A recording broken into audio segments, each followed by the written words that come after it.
us, for we are young and free. We've golden soil and wealth for toil, our home is girt by sea. Our land abounds in nature's gifts of beauty rich and rare. In history's page let every stage advance Australia fair. In joyful strains then let us sing, advance Australia fair.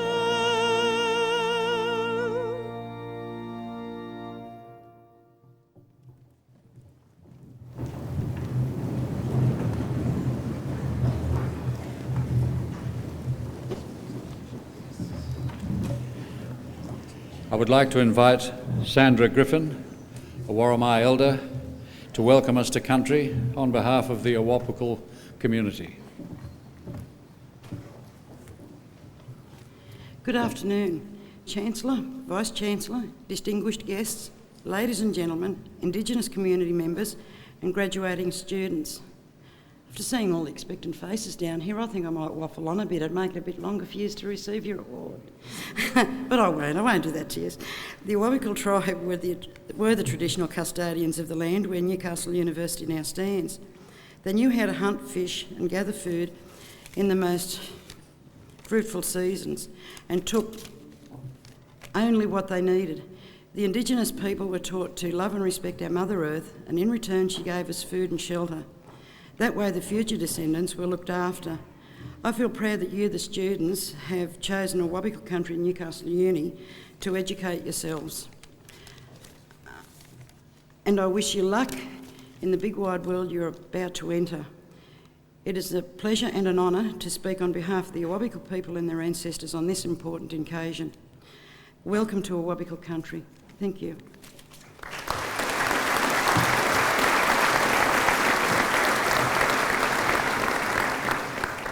Vice-Chancellor, fellow council members, staff of the university, graduates, ladies and gentlemen.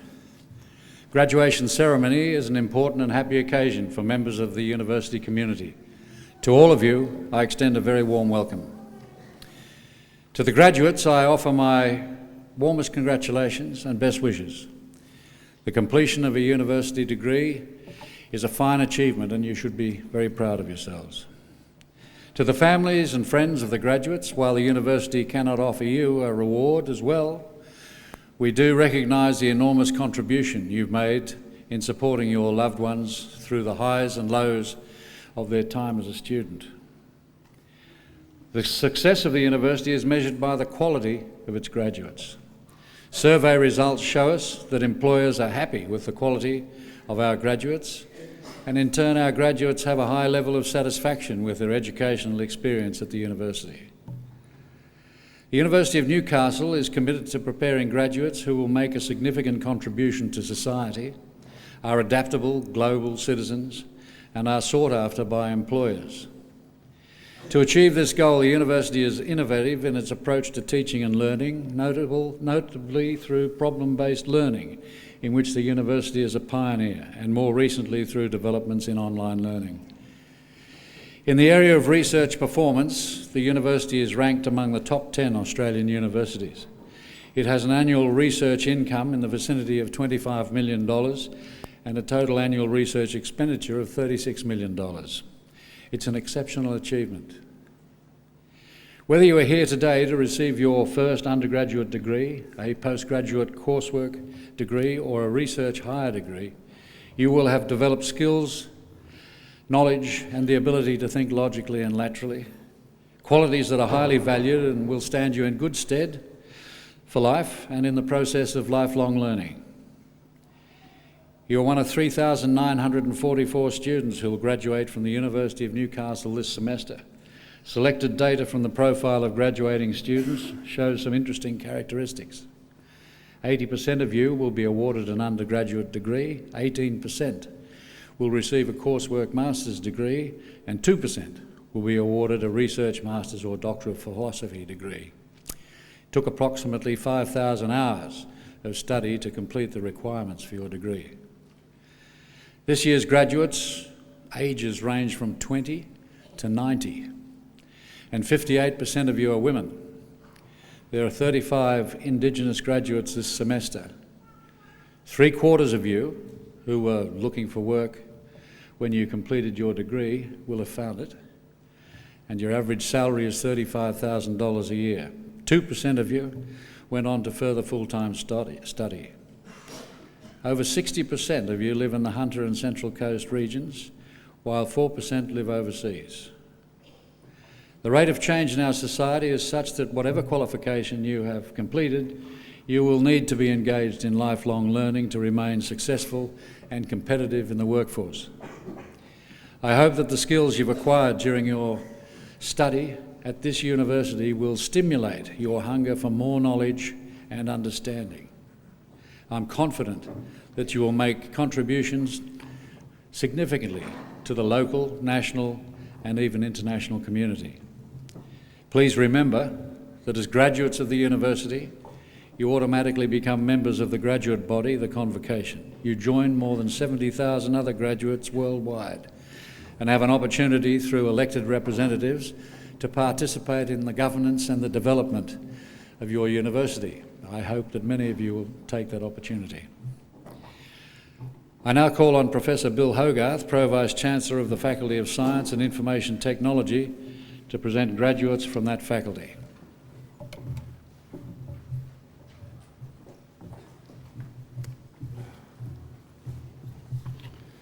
Chancellor, I present to you graduates of the degree of Bachelor of Design, Visual Communication, Matthew Allen.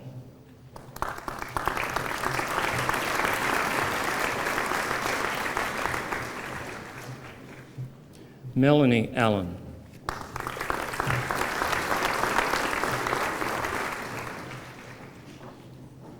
Amy Bailey.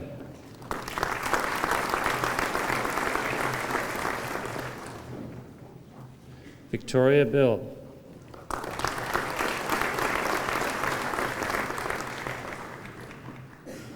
Blake Bennett.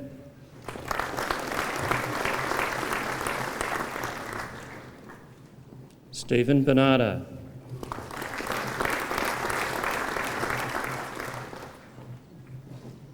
Meg Bors.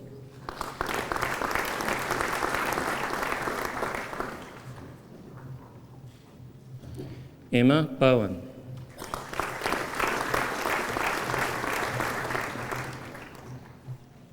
Jacob Bruce.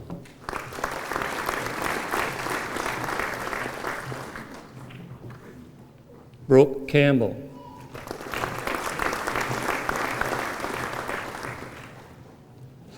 Lara Conlon.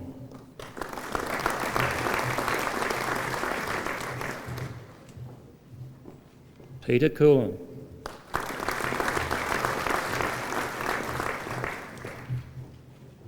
Rachel Creeley.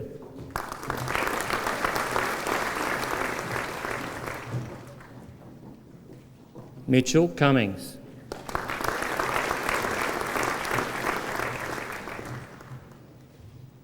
Andrew Daniel.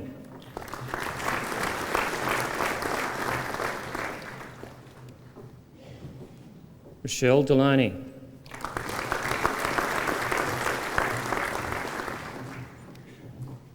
Michael Dennis Smith.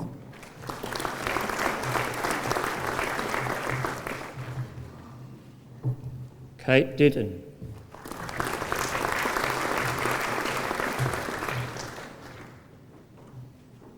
Catherine Doherty.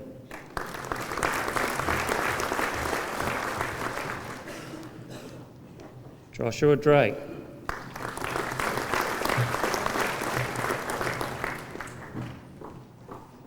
Jenny Drayton.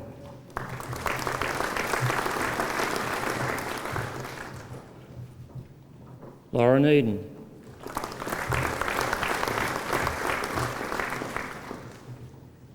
Emma Finney.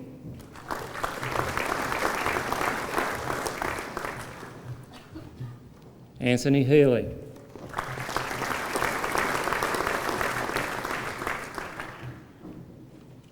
Kathleen Hensley.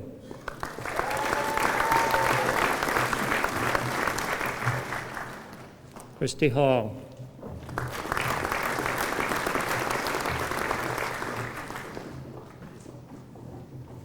Jodie Hooker.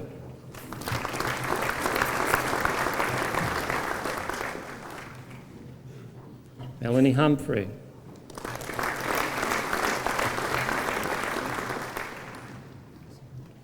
Elizabeth Jones.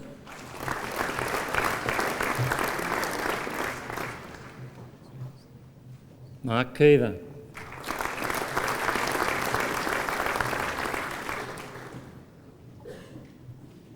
Leah Kime.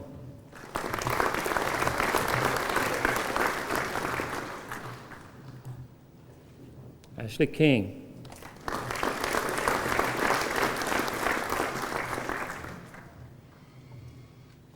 Min Su Fi.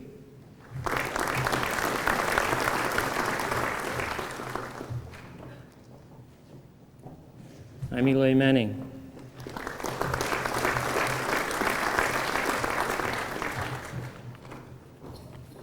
Serena McBride.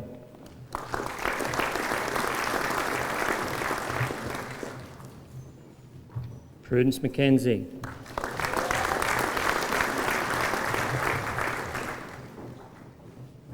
Zoe Meakin.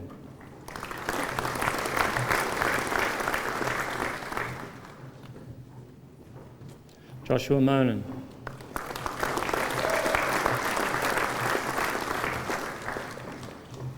Simone Montas-Smith.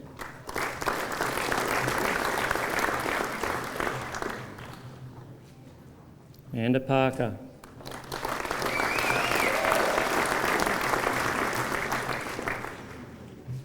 Rwendai Pereri.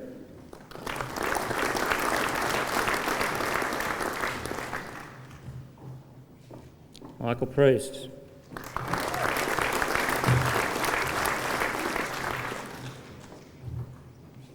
Jessica Roberts.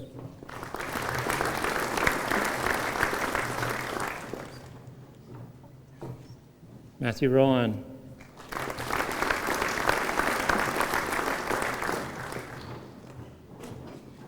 Jessica Scott.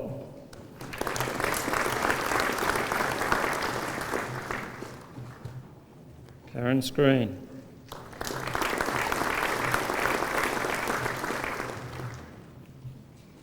Franca Seratora.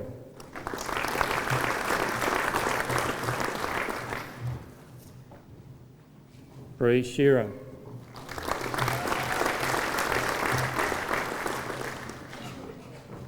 Bradley Shrimpton.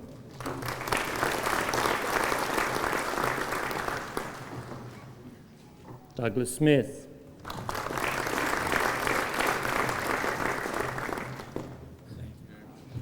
Hendrika Sectovin Smith.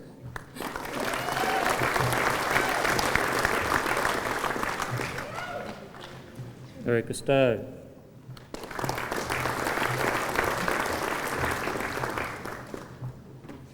Christopher Sutherland.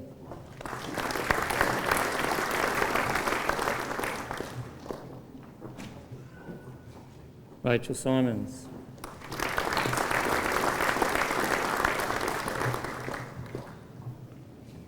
Josie Tebow.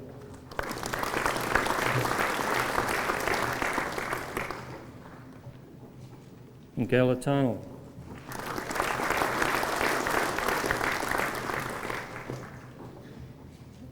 Kelly Tiley.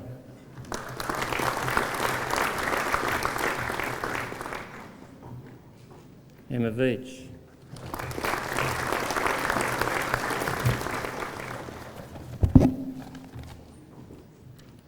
Aaron Walker.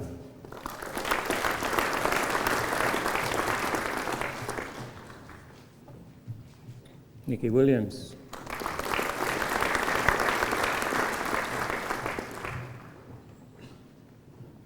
Candice Ho Ning Young.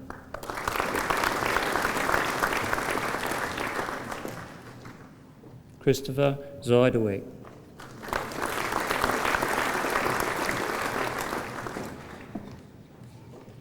Chancellor, I present to you a graduate of the degree of Bachelor of Design, Visual Communication, Honours Class 3, Matthew McKay.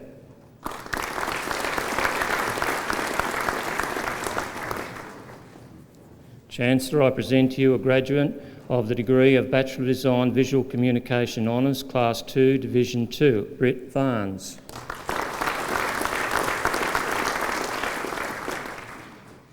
And Lachlan Webb.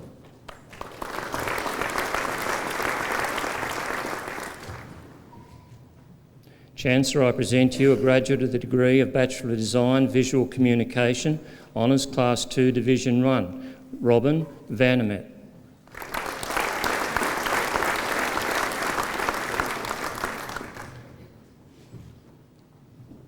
Chancellor, I present to you graduates of the degree of Bachelor of Design, Visual Communication, Honours Class 1, Fiona Fenningworth.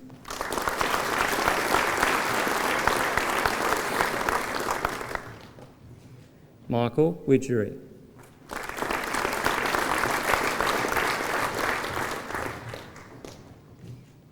Chancellor, I present to you graduates of the degree of Bachelor of Development Studies, Leah Ashley.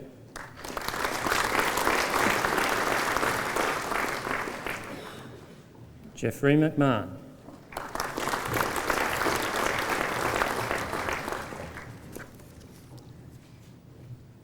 Chancellor, I present to you graduates of the degree of Bachelor of Environmental Science, Catherine Beard.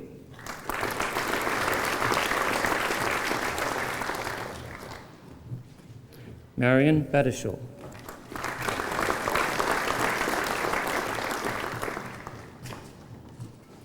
Kerry Bell.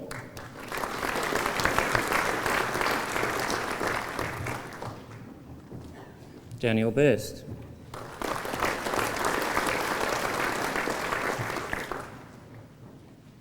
Luke Betteridge.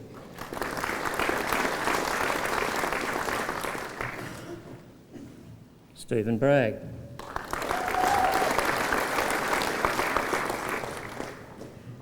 Lincoln Carter.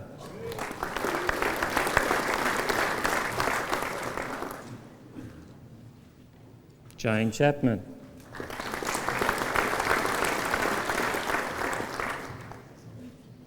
Amber Clark.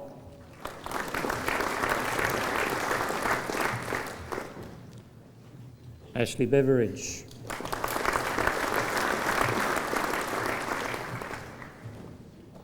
Lucinda Douglas.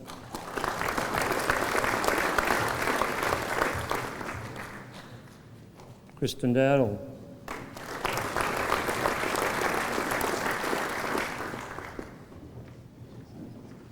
Carl Dumbleton.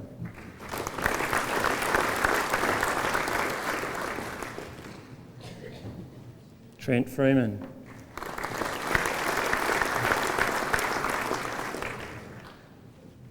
Aaron Greentree.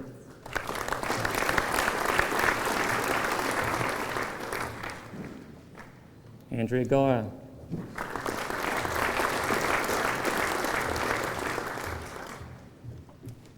Jessica Harrison.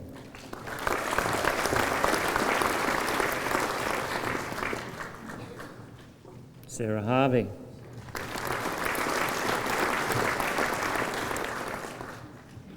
Nathan Hegarty.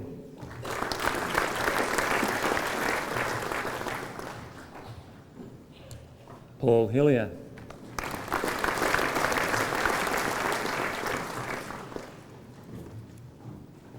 Andrew Hills.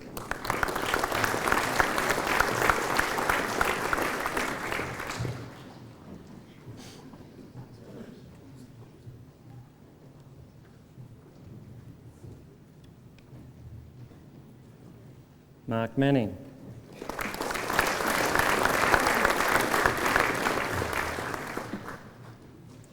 Christina Martinez.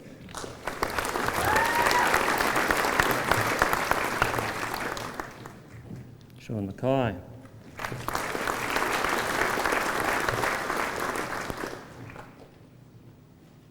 Aaron Mercer.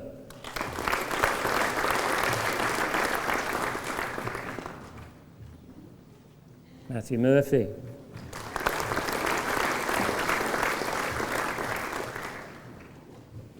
David Orlexon.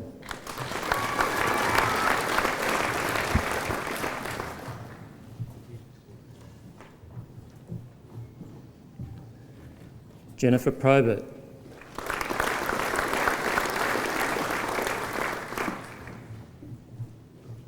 David Ralston-Smith.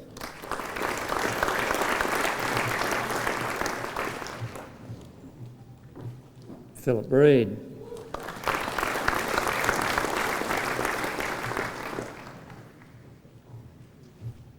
Alan Richardson.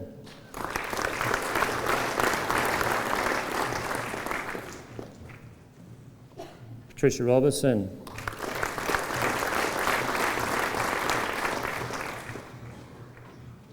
Heidi Shepherd.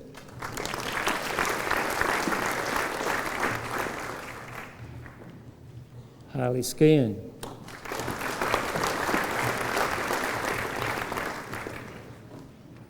Wesley South.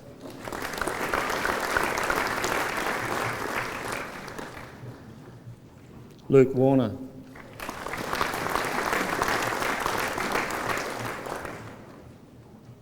Chancellor, I present to you graduates of the degree of Bachelor of Environmental Science, Honours Class 1, Christopher McClug.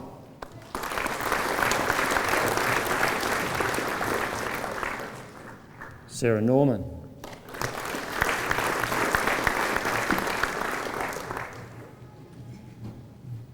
Chancellor, I present to you the graduates of the degree of Bachelor of Information Science, Rochelle Addison.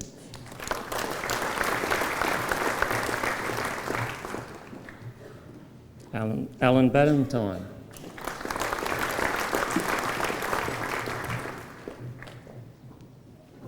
Richard Bautista.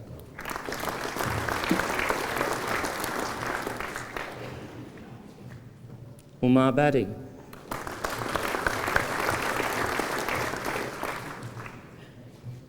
Nathan Bird.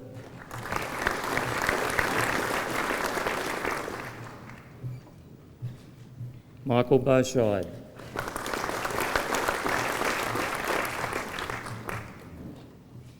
David Borkall.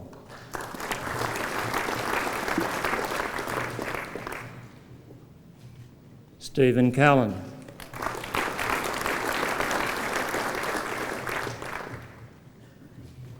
Gavin Clark.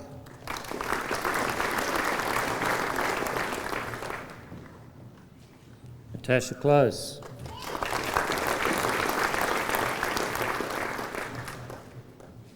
Sean Coutman.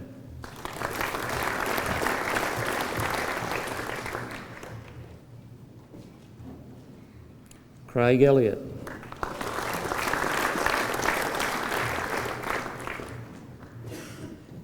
Christopher Endicott.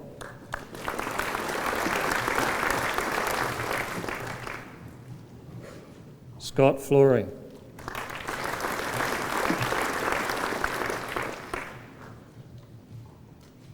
Jeffrey Goldsworthy.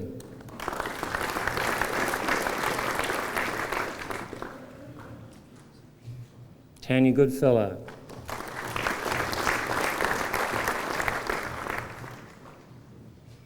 Brendan Grady.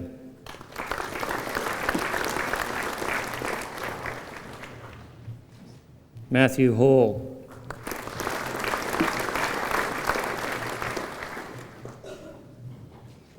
Stephen Hinton.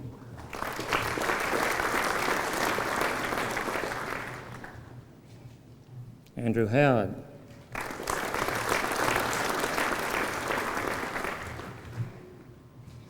Yava Ivanovsky.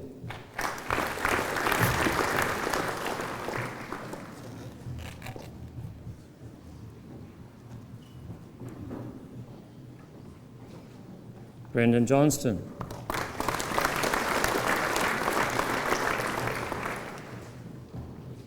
David Kempers.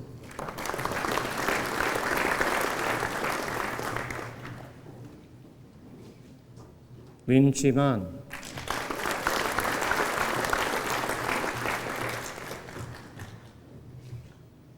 Kim Little.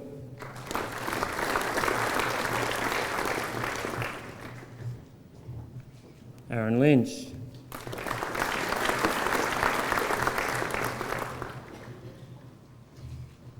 Scott McKenzie.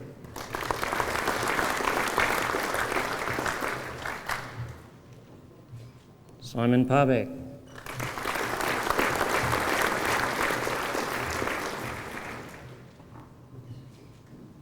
Dean Plunge.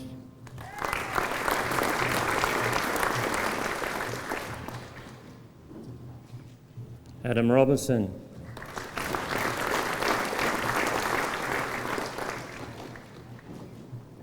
Adam Ryan.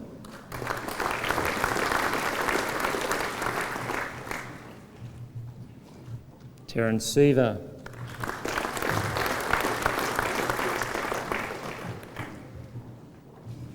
Alex Schlechter.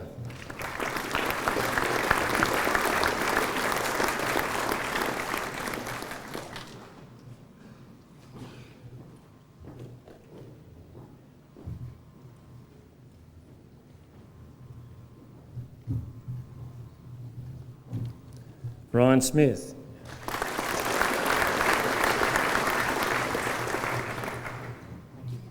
Christopher Studdart.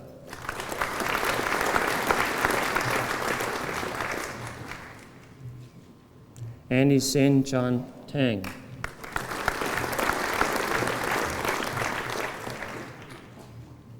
Yang Yat Yen.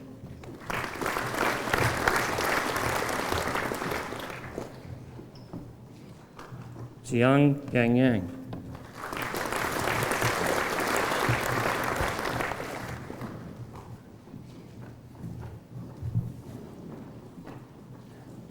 Chancellor, I present to you graduates of the degree of Bachelor of Mathematics, Amanda Hodgson.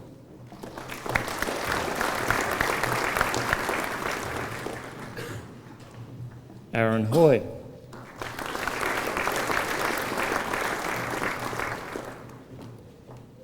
Christopher Oldmeadow.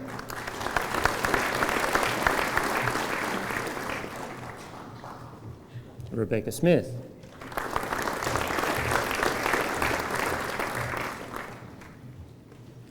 Benjamin Tremaine.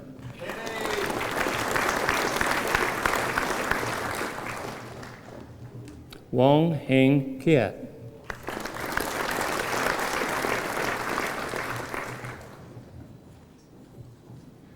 Chancellor, I present to you graduates of the degree of Bachelor of Mathematics, Honours Class 1, Brett Hudson.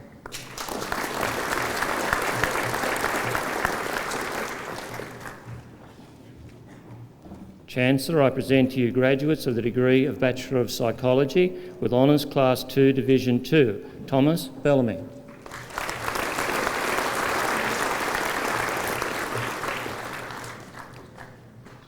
Sally Fall.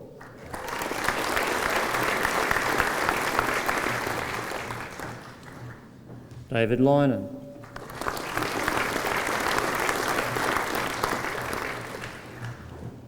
Karen Lynon.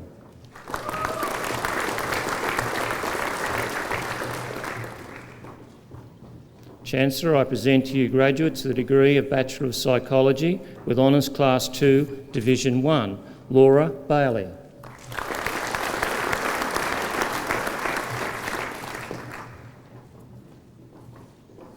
Claire Beckett.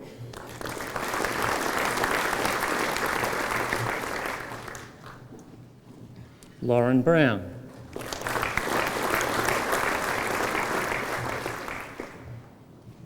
Michael Childs.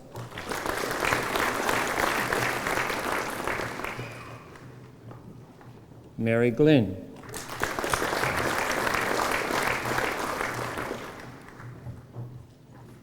Alicia Grabda.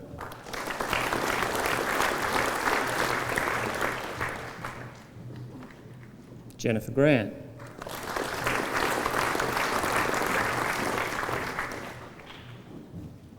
Erin Hart.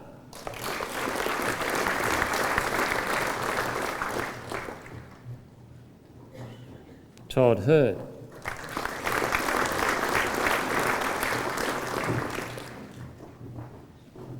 Kylie Hume.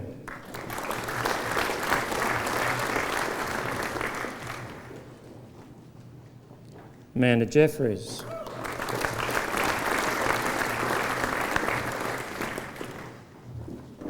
Megan Kelly.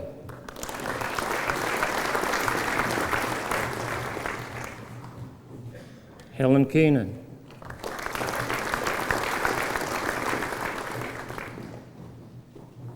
Emma Little.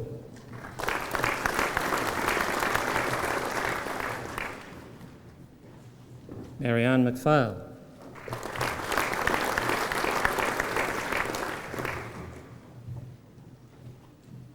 Kelly McDonald.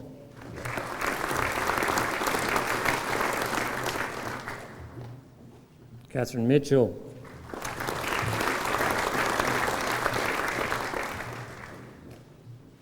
Miranda Morrissey.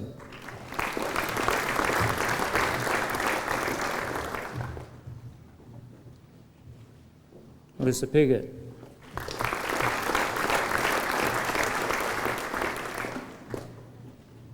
Kristen Riley.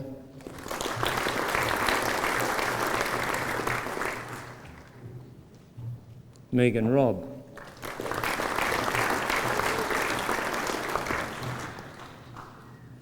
Melanie Rowe.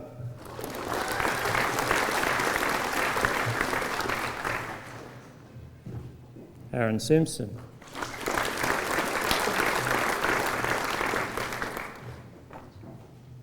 Samantha Simpson.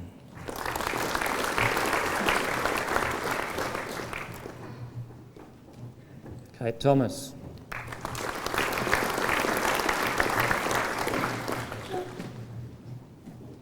Chancellor, I present to you graduates of the degree of Bachelor of Psychology with Honours Class 1, Karen Burns.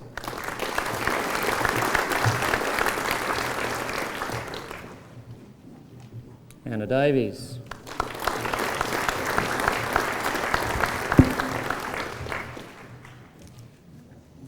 Brooke Peterson.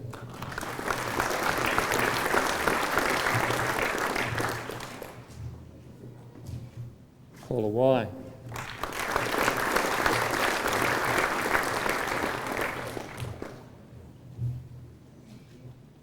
Chancellor, I present to you graduates of the degree of Bachelor of Science, Dan Amber Pedersen.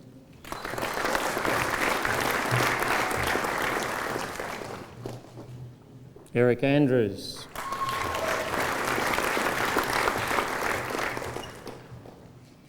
Felicity Ondrinus.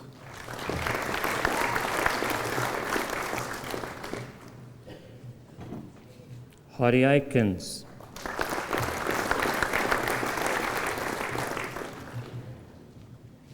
Rena Ben.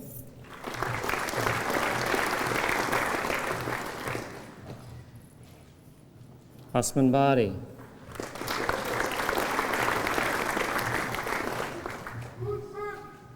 Shelley Corbett.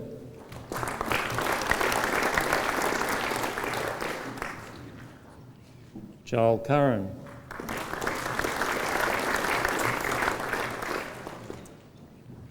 Rebecca Davies.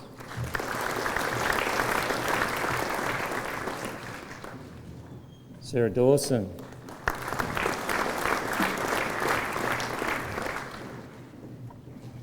Tom Dupre.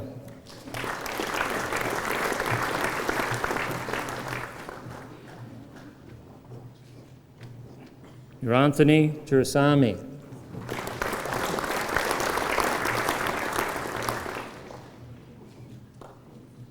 Guy Fadez.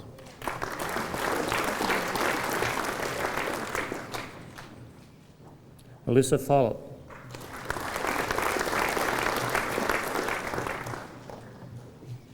Colin Goodenough.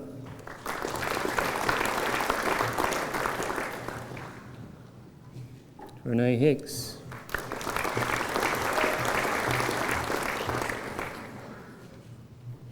Katie Hill.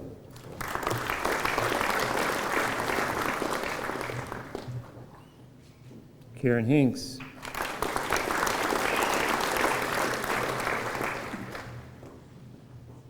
Michael Jackson.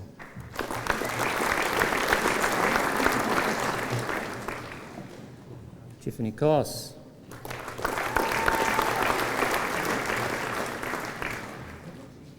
Luke Kostovar.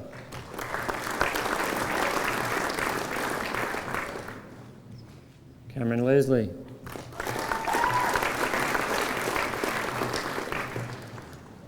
Kimberly Lewis.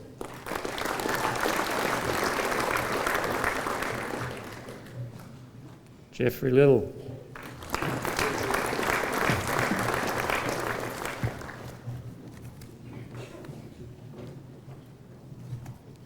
Anthony McDonald.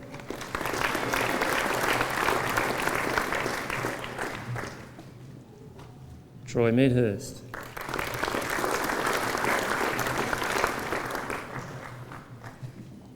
Natalie Montoya.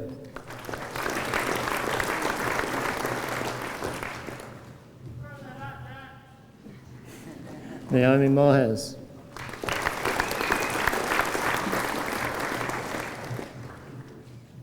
Katie Nicholson.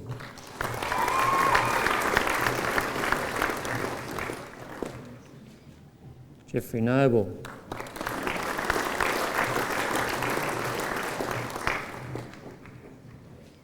Matthew O'Neill.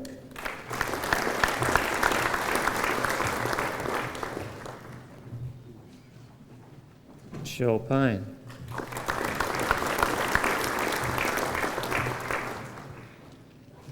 Simon Perto.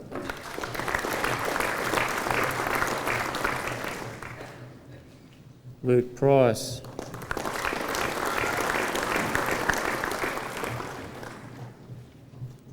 Dale Redwood.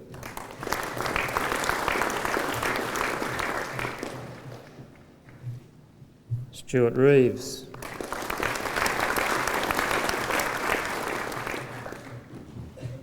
Sarah Richardson.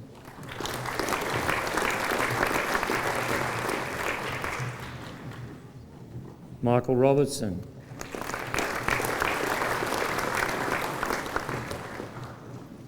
Michael Smythe.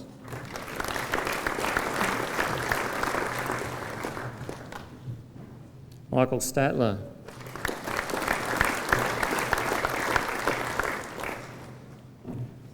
Matthew Taylor.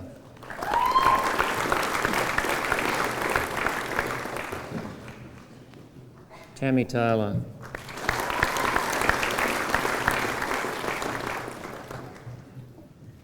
Patricia Thompson.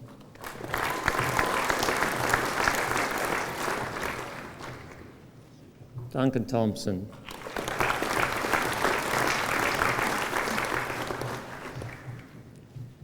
Stephen Watley.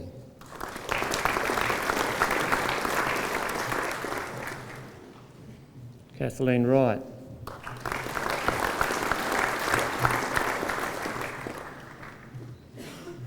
Katrina Wise.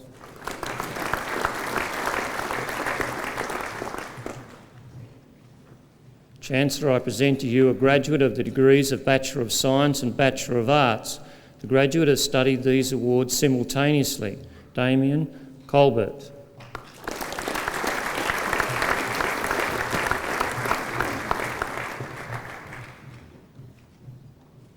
Chancellor, I present to you graduates of the degree of Bachelor of Science and Bachelor of Mathematics. These graduates have studied the awards simultaneously. Dione Chillingworth.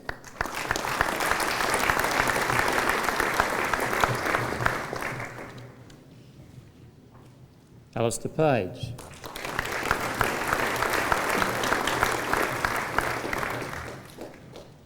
Chancellor, I present to you graduates of the degree of Bachelor of Science Aviation. Gregory Compton.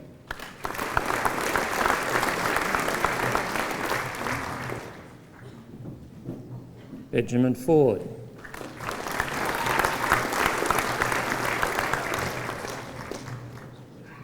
Martin Johnston.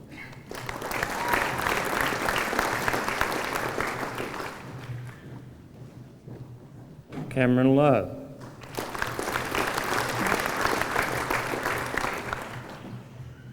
Timothy McKay.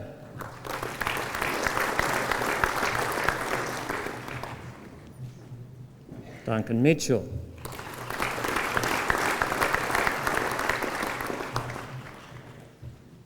Robert Noble.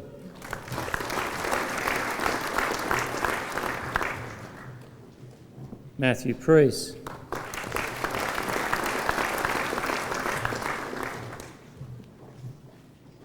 David Rees.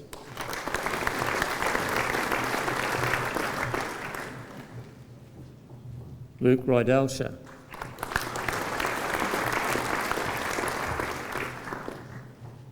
Stephen Rothenbuehler.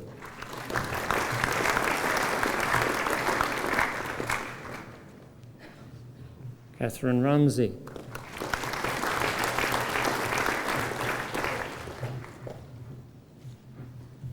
Cobus Terblanche.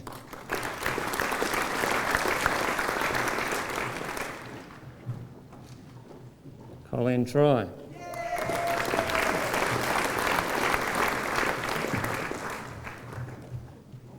Troy Vinnie.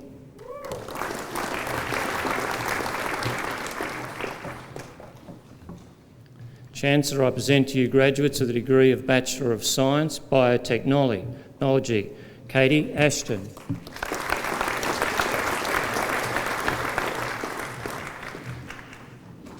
Lucian Bailey.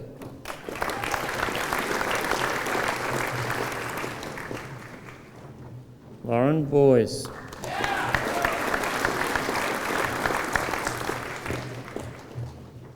Michael Brown.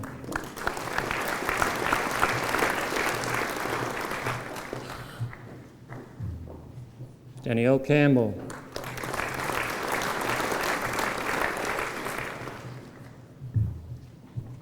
Jennifer Cowell.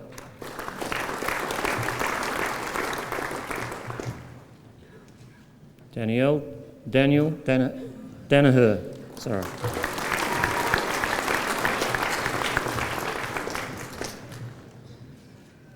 Amanda Davison.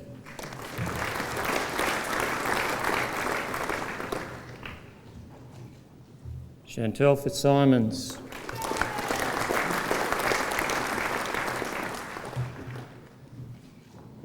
Adrian Hansen.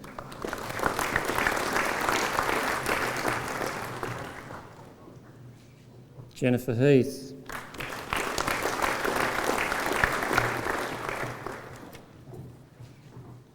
Luke Ikeda.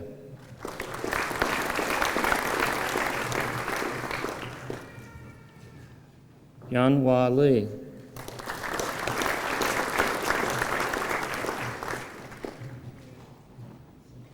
Felicity Locke.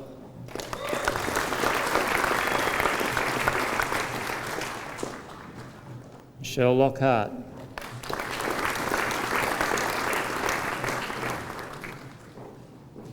Christina McDonald.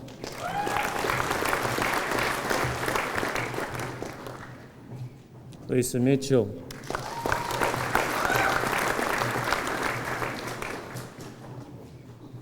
David Mossman.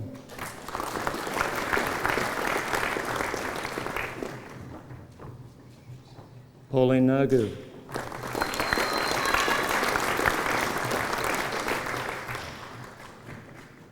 Eamon Pillay.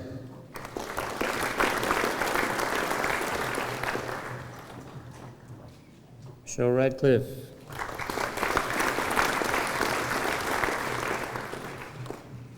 Michael Samola.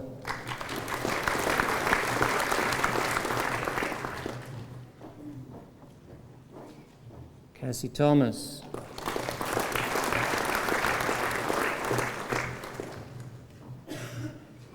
Adam Walters.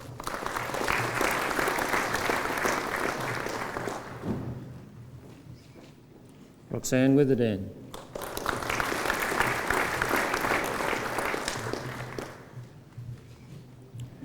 Chancellor, I present to you graduates of the degree of Bachelor of Science, Biotechnology Honours, Class 2, Division 1, Mark Bevan.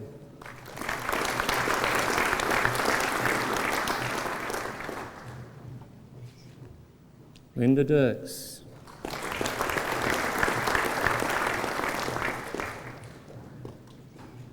Catherine Piggott.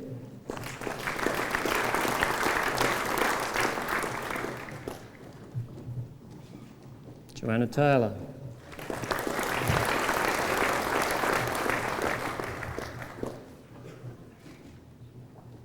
Chancellor, I present to you graduates of the degree of Bachelor of Science, Biotechnology Honours, Class 1, Ian McDougall.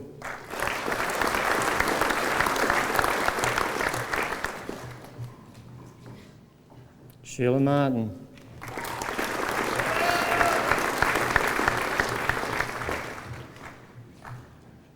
Donna Meredith.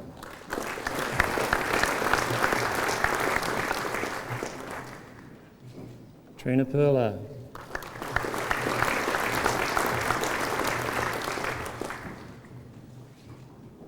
Karen Schrader.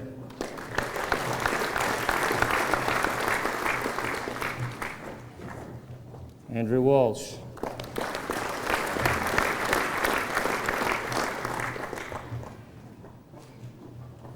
Chancellor, I present to you graduates of the degree of Bachelor of Science, Forensic, Naomi Ballasty.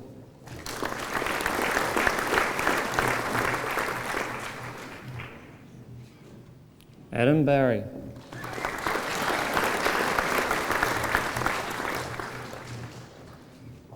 Stephen Bell.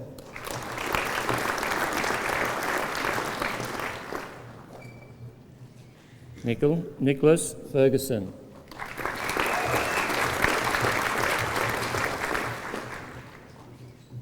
Catherine Freeman.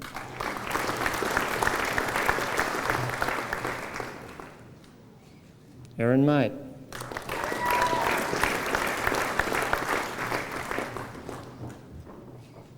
Casey Richardson.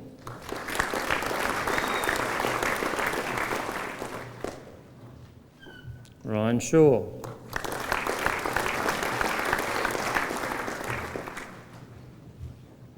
Kirsty Stiles.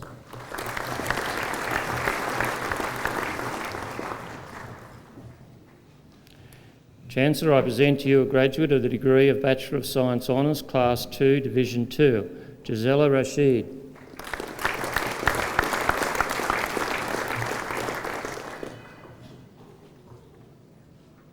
Chancellor, I present to you graduates of the degree of Bachelor of Science, Honours Class 2, Division 1, Nicholas Evans.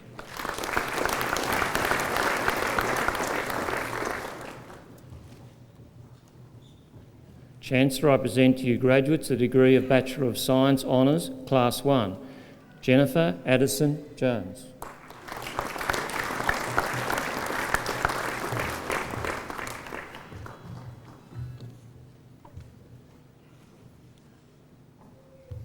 Kate Shearston.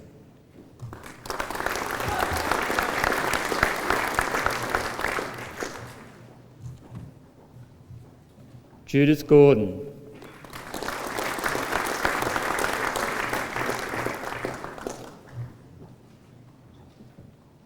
Clara Krivenek.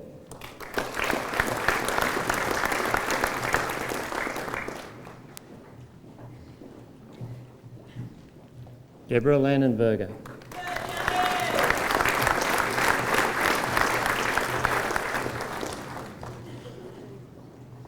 Aaron Malloy.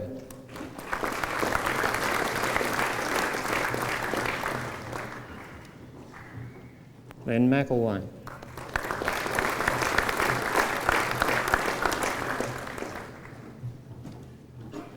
Chancellor, the award of a university medal is a rare honour made only when there is a candidate of sufficient merit. To be considered for this award, the graduate must have a consistent record of exceptional academic achievement at all levels of a bachelor's degree program and qualify for a bachelor's degree with first-class honours. I present to you graduate of the degree of Bachelor of Science Honours Class 1 and University medalist, Christopher Foster.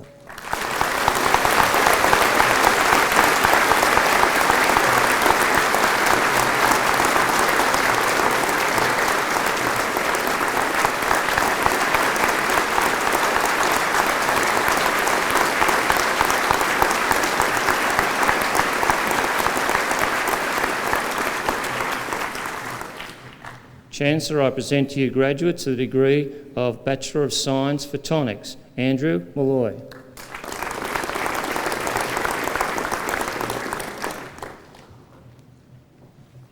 Jason Yates.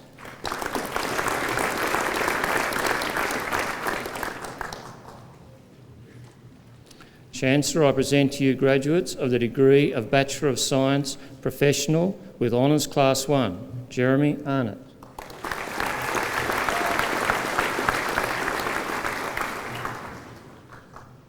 Michael Barnes.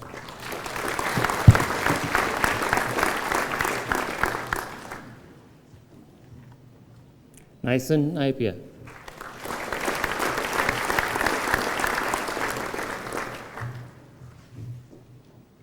Chancellor, I present to you graduates the degree of Bachelor of Science, Psychology. Amber Lee Johnston.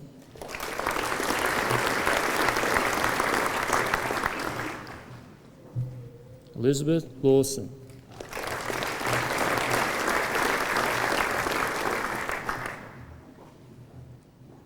Chancellor, I present to you a graduate of the degree of Bachelor of Science, Psychology with Honours Class 2, Division 2, Kem Kalman.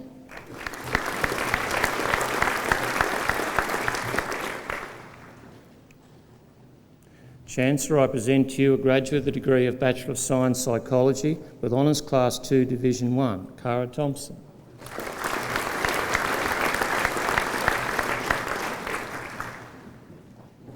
Chancellor, I present to you a graduate of the degree of Bachelor of Science, Psychology with Honours Class 1, Emily Beauchamp.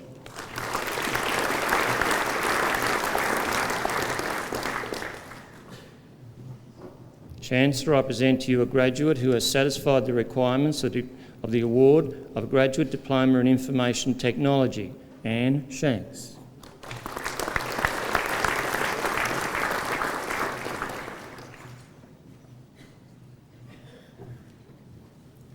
Chancellor, I present to you a graduate of the degree of Master of Applied Management Operations Management, Scott Sheen.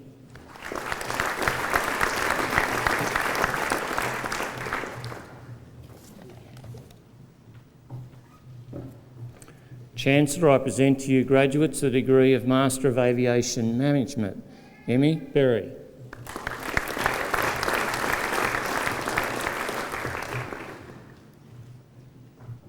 Jawaraha Ratil.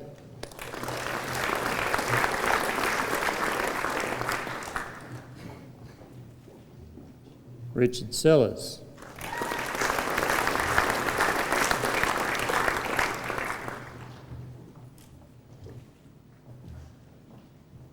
Chancellor, I present to you graduates of the degree of Master of Environmental and Business Management, Martine Beers.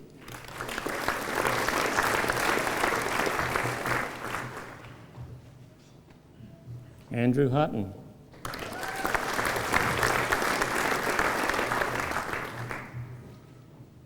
Melissa Lovell.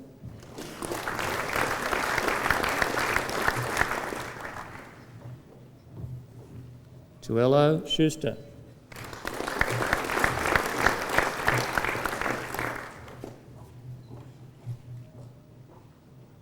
Chancellor, I present to you a graduate of the degree of Master of Environmental Studies, Ruth Talbot Stokes.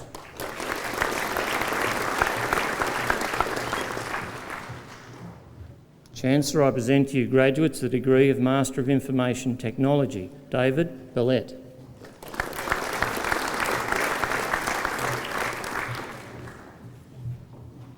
Xiao Yang Yin.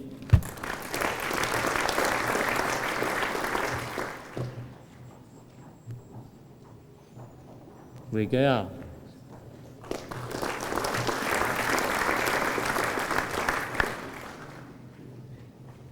Raja Sektar Godapati.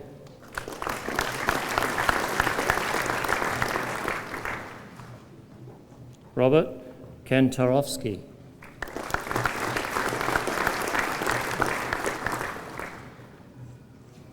Yarwen Lai.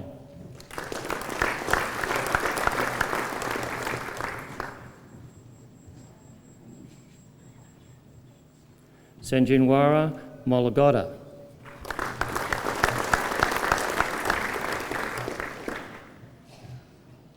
Marie Pariah.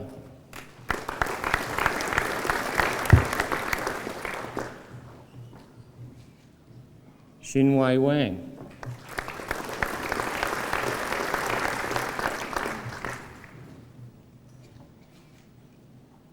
Maxim Yerov Grimov.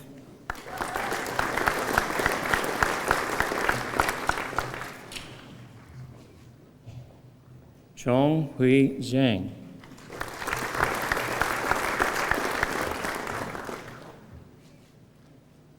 Iranru Zhao.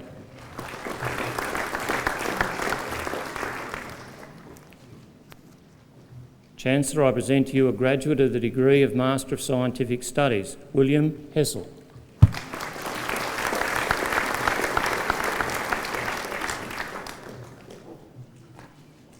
Chancellor, I present to you a graduate of the degree of Master of Statistics, Maureen Townsley Jones.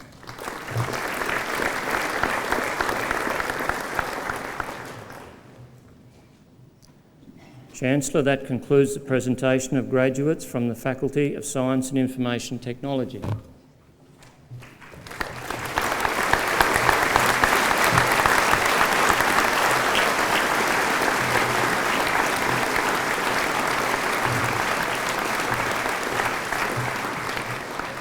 I call on Professor Ron MacDonald, Deputy Vice-Chancellor Research, to present Research Higher Degree graduates. Chancellor, a Research Higher Degree is awarded to a graduate who has successfully completed a program of study which is primarily by research. A thesis embodying the outcomes of the research is the principal basis of examination. The degree is only awarded if the thesis makes a significant and original contribution to knowledge and to our understanding of knowledge in that field of study.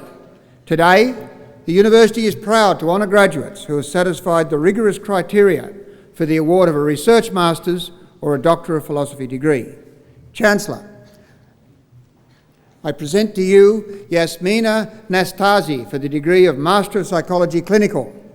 Ms. Nastasi's thesis is entitled The Psychological Impact of Working with Displaced People in a Safe Haven Setting. Chancellor, Yasmina Nastasi.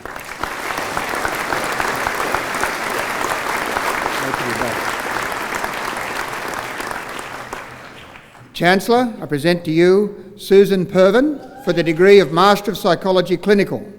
Ms. Pervin's thesis is entitled Cognitive Distortions and Social Self-Esteem in Sexual Offending Behaviour, a comparative investigation of sexual offenders, violent offenders and university students in Australia. Chancellor Susan Pervin.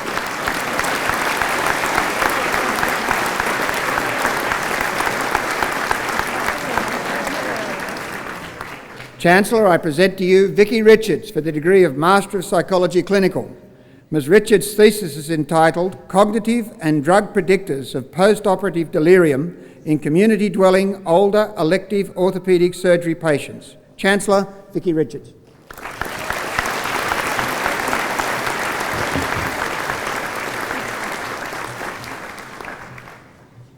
Chancellor, I'll now present to you graduates for the degree of the Doctor of Philosophy. Each student has studied for the equivalent of at least 3.5 years of effective full-time study. The thesis, which is the outcome of their work, is examined by 3 examiners, usually external to the university. At least one, and usually more examiners, will be an international scholar from overseas, recognised for their expertise in the field of study represented by their thesis. Chancellor, I present to you Simon Knowles, Bachelor of Arts Honours for the degree of Doctor of Philosophy. Dr. Knowles' thesis is entitled Assessing the Effects of Shift Work Lifestyle, the Impact of Stress, Positive and Negative Coping Strategies on Individual Psychological and Physiological Wellbeing. Chancellor, Dr. Knowles.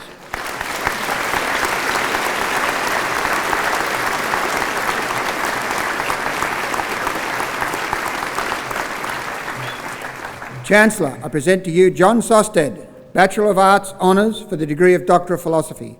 Dr. Sosted's thesis is entitled A Structural Analysis of the Harvard Group Scale Hypnotic Susceptibility Form A and Relationships between Hypnotic Suggestibility and Psychological Measures of Openness. Chancellor, Dr. Sosted.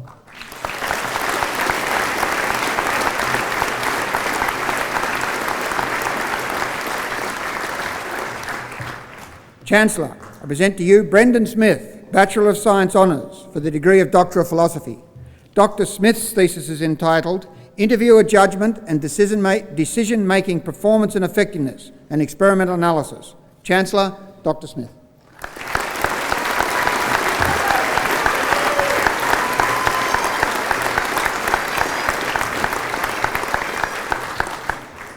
Chancellor, I present to you Paula Jones, Bachelor of Science Honours for the degree of Doctor of Philosophy.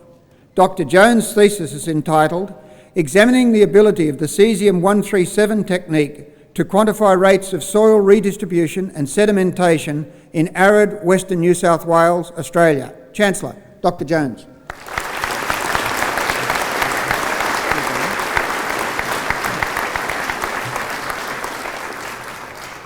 Chancellor, I present to you Suzanne Niblett, Bachelor of Science Honours for the degree of Doctor of Philosophy. Dr. Niblett's thesis is entitled Alterations in Metabolism of Patients with Chronic Fatigue Syndrome. Chancellor, Dr. Niblett.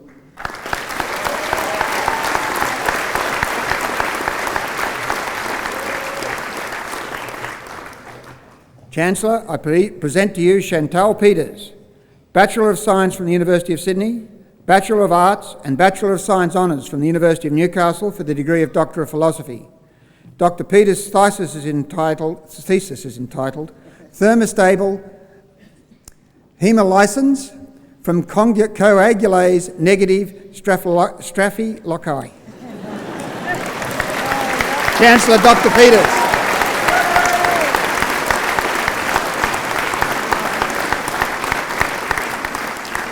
Dr. Peters, I did practice that.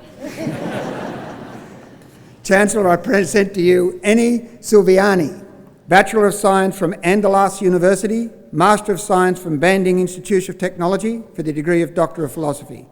Dr. Silviani's thesis is entitled Cation Effects on the Catalytic Activity of the Polymanipulate Ions in the Oxidative Degeneration of Isobutyl Aldehyde. Dr. Silviani.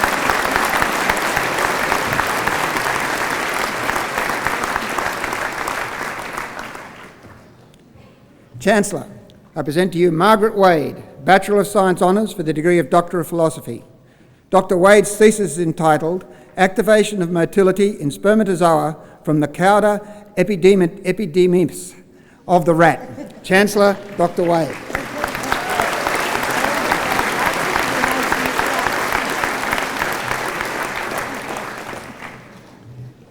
Chancellor, I present to you Michael Terkildsen, Bachelor of Science Honours from the University of New South Wales for the degree of Doctor of Philosophy. Dr. Terkildsen's thesis is entitled Ionosphere-Magnetosphere Coupling at High Latitudes, a study of radio wave absorption using the Southern Hemisphere Imaging Rheometer Experiment. Chancellor, Dr. Terkildsen.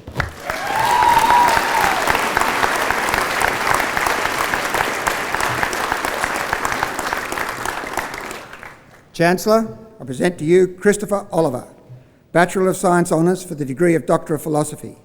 Dr. Oliver's thesis is entitled Growth and Structure of Clean and Adsorbate-Covered Ultra-Thin Platinum Films on Rhenium-100, a low-energy ion scattering and a low-energy electron diffraction study. Chancellor, Dr. Oliver.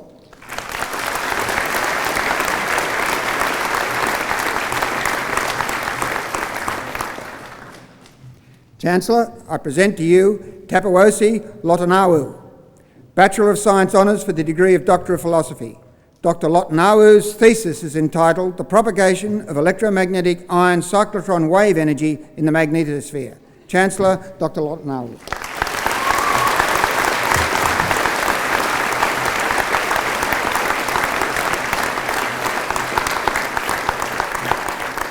Chancellor, that concludes the presentation of Research Higher Degree graduates.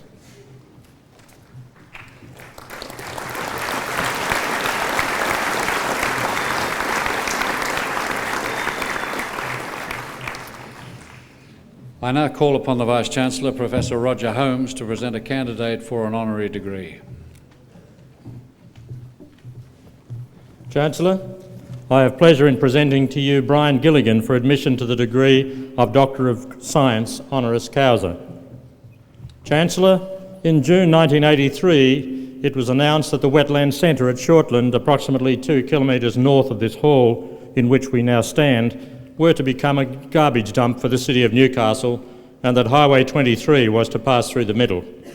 Brian Gilligan was at the time convener of the Hunter Wetlands Group and teacher in charge at the Dudley Awabakal Field Studies Centre.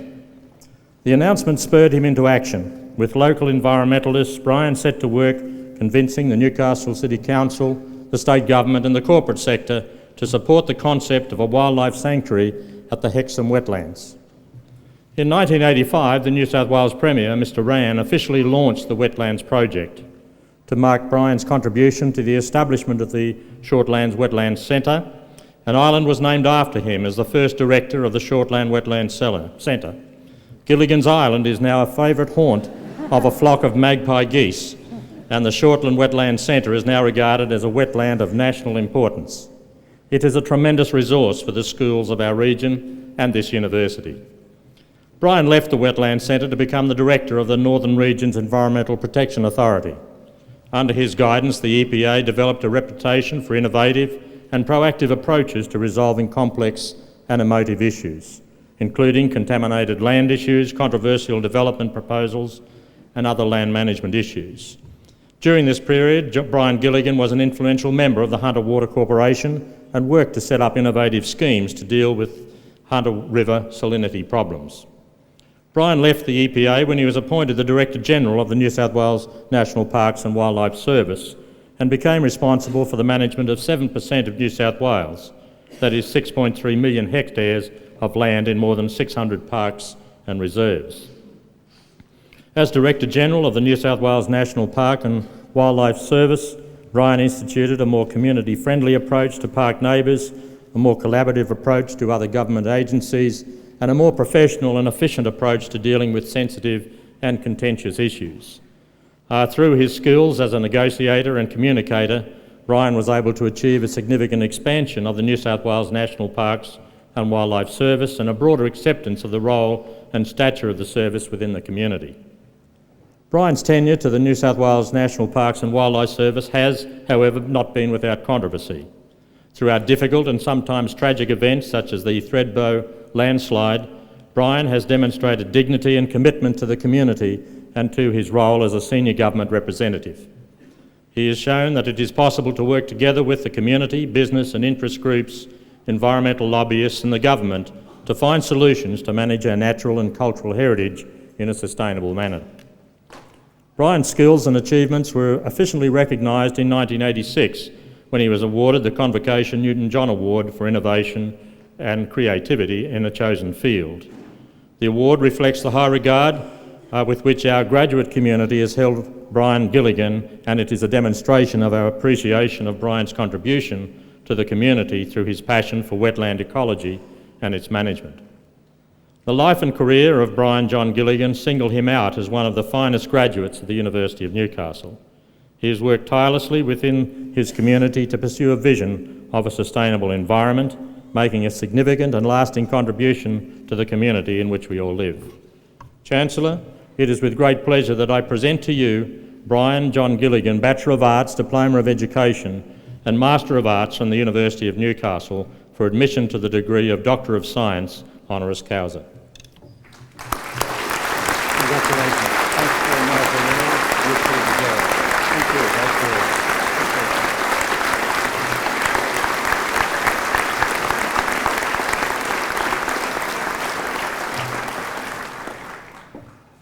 We will now have a musical interlude presented by Gavin Clark on cello, accompanied by his father David Clark on piano. They will play Allegretto Appassionata by Saint-Saëns.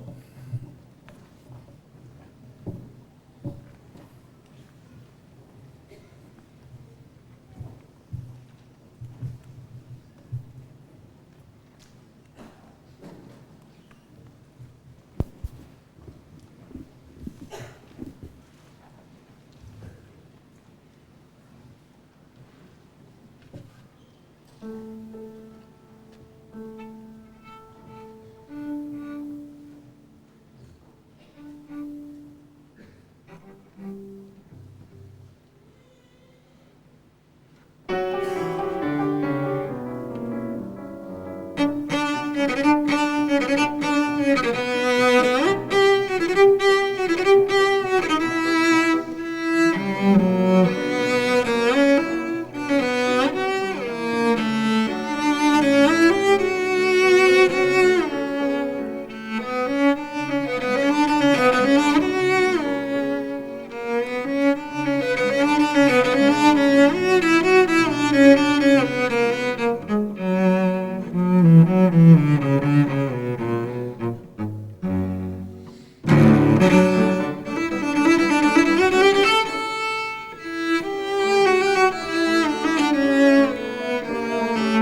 Ladies and gentlemen, it gives me great pleasure to invite Dr. Brian Gilligan to deliver the occasional address.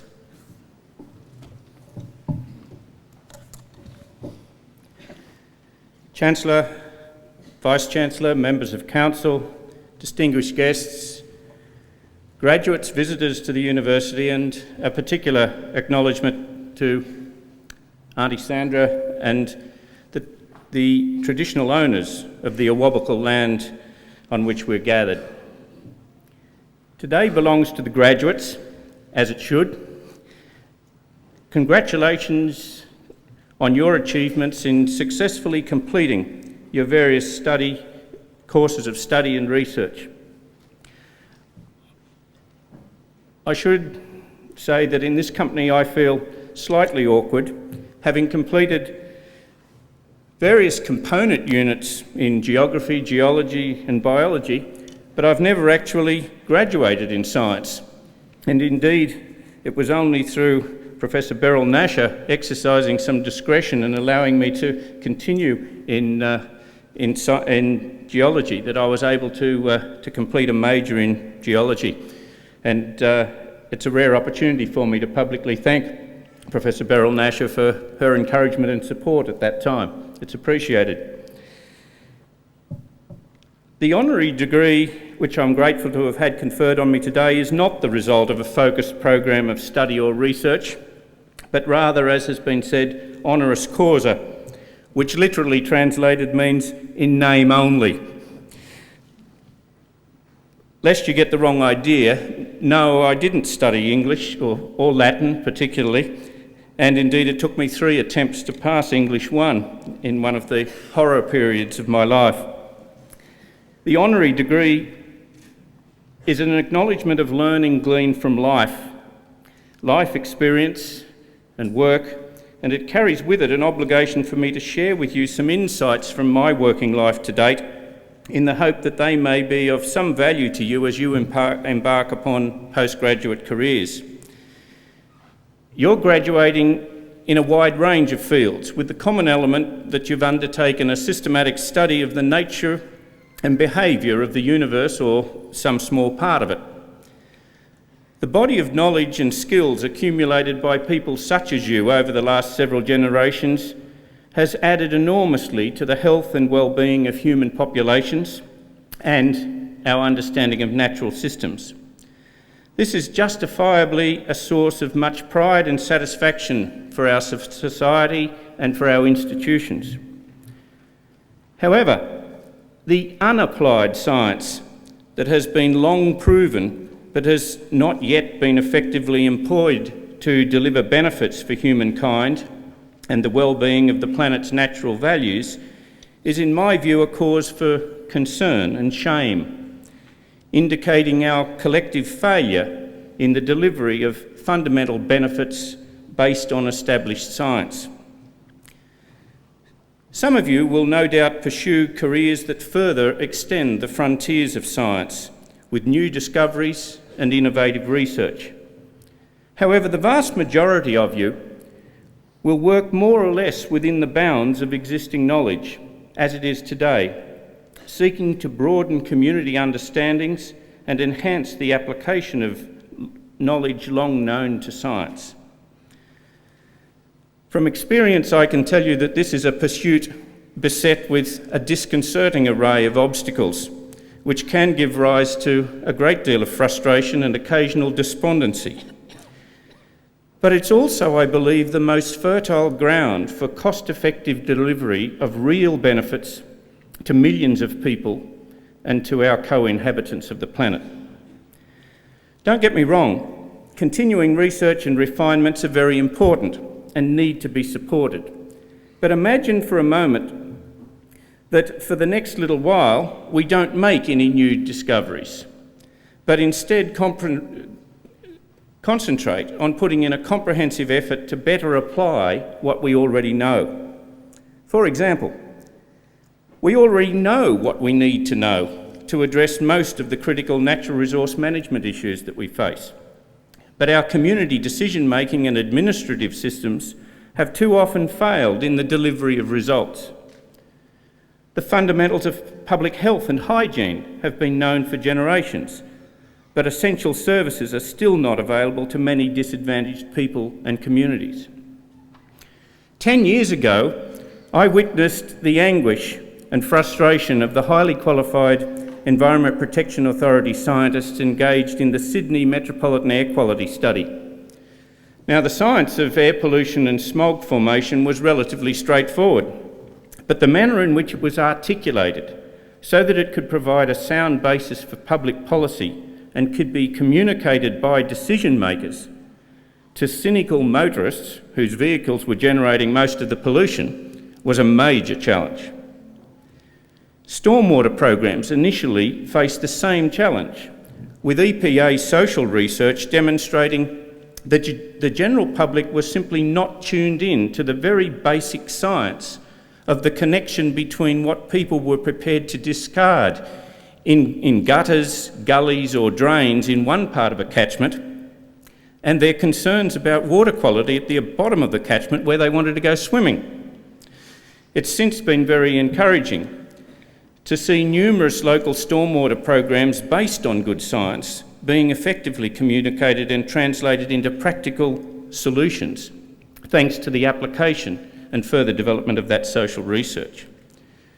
National parks and fisheries scientists have faced the same problem in explaining the impacts of river regulation, irrigation and agricultural practices on the sustainability of natural systems and indeed the agricultural pursuits themselves.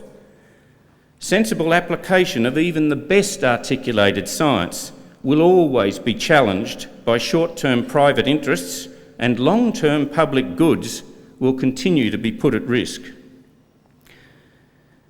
The southeast of Australia is one of the three or four most fire-prone regions of the world, and our fire scientists are internationally renowned. These are people who may have spent their entire working lives studying the science of bushfire behaviour and management. Regardless of their standing with their peers internationally, we can know with certainty that their work will come under intense public scrutiny every time there is a severe fire season. It's often difficult to explain complex scientific concepts simply, even in positive or neutral settings, but it's essential and especially difficult when you have talkback radio presenters and lobbyists for narrow self-interest groups running interference while you're trying to explain the science.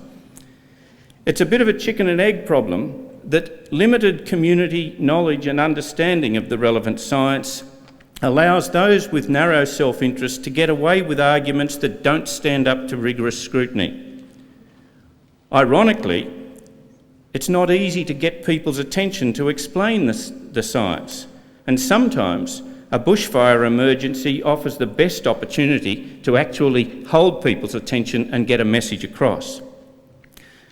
Highly skilled communication of the science, sensitive public policy formulation, and private enterprises focused on sustainability will be critical in finding a way forward on these and many other areas. I put it to you that this is where the majority of you will have the opportunity to make your greatest contribution. And let me assure you, it can be very satisfying. I have very fond memories of the work National Parks archaeologists and managers did in collaboration with the Barkindji elders and the Murray-Darling Basin Commission, for example, to devise practical measures to protect cultural heritage values at Lake Victoria in southwestern New South Wales.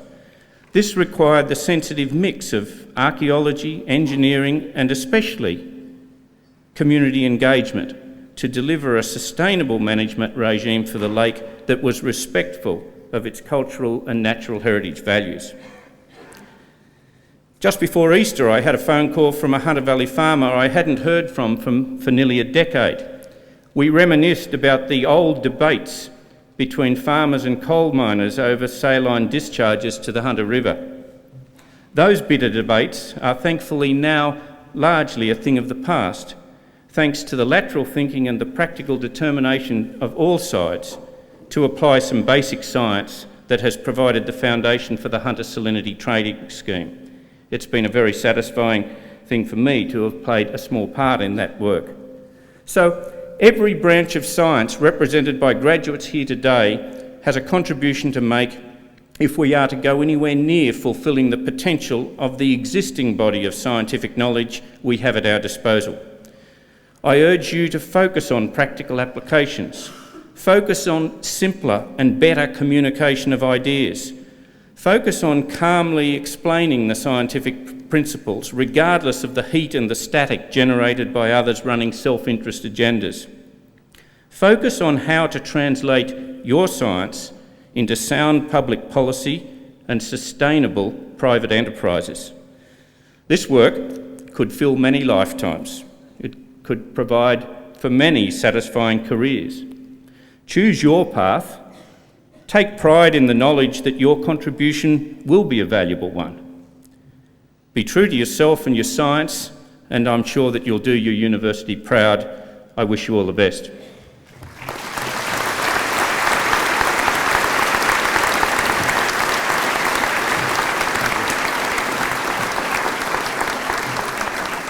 Thank you, Dr. Gilligan, for those wise words. I now have great pleasure in inviting Christopher Foster, Bachelor of Science Honours and University Medalist, to speak on behalf of the graduates.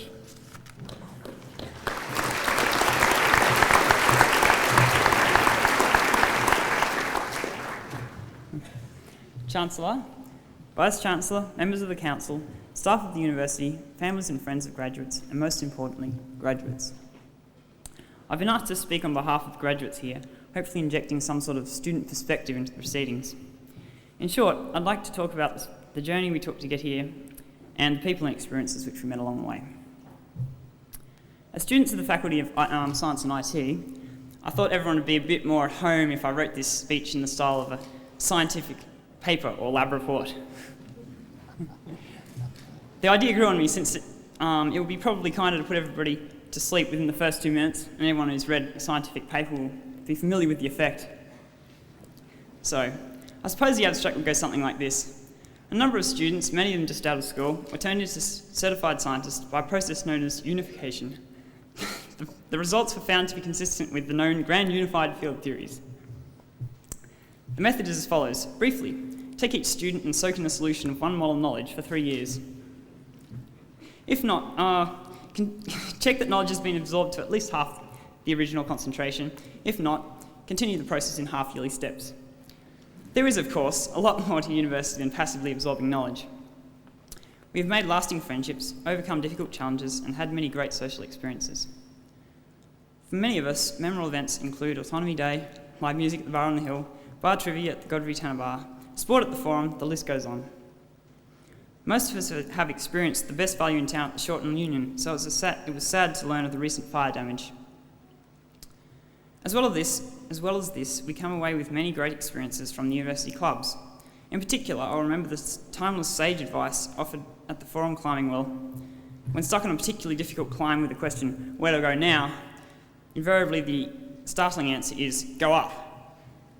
Some of us, and I must admit that I am one, have been involved in somewhat more nerdy but no less memorable events, almost putting a huge dent in the roof of a carefully nameless physics professor's BMW with one of the Physics Society's heavily weighted water rockets rates highly on the list.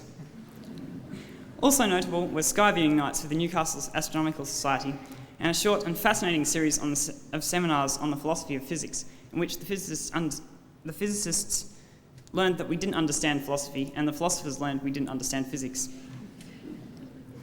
The methods section of this lab report would be far from complete without mention of people doing the actual teaching. Yes, those patient lecturers who were availed to explain things again and to resist insanity when students made the same mistake for the nth time, even in the limit as n went to 42. We're grateful for your dedication. Of course, this doesn't mean that every lecture was rivetingly interesting. At particular times, it was hard not to compare a lecture to being treated by a hypnotist. You are sleepy, very sleepy. Results in conclusion. As the graduates, we have evidently made it through our respective degrees to be here today. Some of us have found this relatively hard and some slightly easier, but for all, substantial effort was involved. Much of this effort has been on our part, but we didn't work in a vacuum. Without the support of friends and family, the task would have been much more difficult, if not impossible. So, to those people who lent a helping hand and provided a kind ear when we struggled with the seething mass of end-of-year assignments, worried about our exams, or complained bitterly about the emaciated state of our theses, our heartfelt thanks. Our time at university has given the ability to carefully analyse a problem, look up and understand the relevant information, and build on what we discovered to find a solution. Thus, not only do we come away from the University of Newcastle with a wealth of knowledge, but perhaps more importantly, have been taught how to learn. Moreover, since I've now run out of suitably corny things to say, thank you all for listening, and especially not for snoring too loudly.